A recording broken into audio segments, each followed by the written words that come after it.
लग्न लागलं 4 भावाचं. रामचंद्र प्रभू, लक्ष्मण, भरत, शत्रुघ्न यांची लग्न लागली. ते लग्नामध्ये हार घालायचा असतो.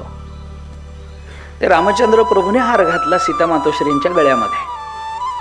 मग ते आता सीता मातोश्रीने पण हार घालायला पाहिजे ना गळ्यात. मग ते हार घालायला लागल्या तर ते पोचे ना हात.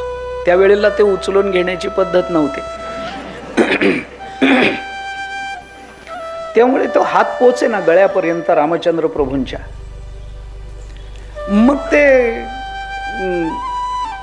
अवघड झालं, लग्न लागलं नाही. कारण झालंच नाही ना, माल्यार्पणच झालं नाही. मग काय करावं? बरं, रामचंद्र प्रभूंना सांगितलं वाका तुम्ही. ते म्हणले मी कुठेही वाकेन.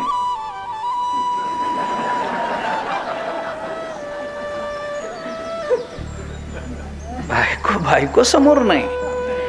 कारण आत्ता जर मी वाकलो तर तीच पद्धत पडेल. पण त्यांना माहिती नव्हतं की ही पद्धत आधीच पडलेली आहे. मग आता काय करावं? अडचण अशी झाली की त्यांचाच विवाह न झाल्यामुळे पुढचे विवाह खोळंबून राहिले या तिघांचे. त्यामुळे लक्ष्मण पुढे आले आणि लक्ष्मणाने सांगितलं दादा तू वाक ना पटकन.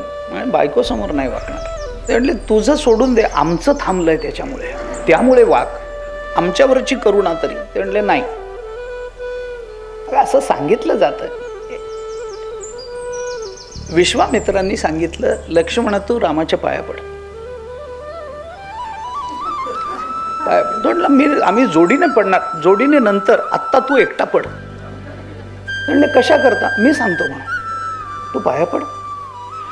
पाया पडल्यानंतर लक्ष्मण आपल्या पाया पडतो हे बघितल्याबरोबर त्याला उठवण्याकरता म्हणून रामचंद्र प्रभू जे वाकले तेवढ्या त्यांनी सांगितलं टाका माळ, पुन्हा वेळ येणार नाही. हे देव भावापुढे वागतो तो असा.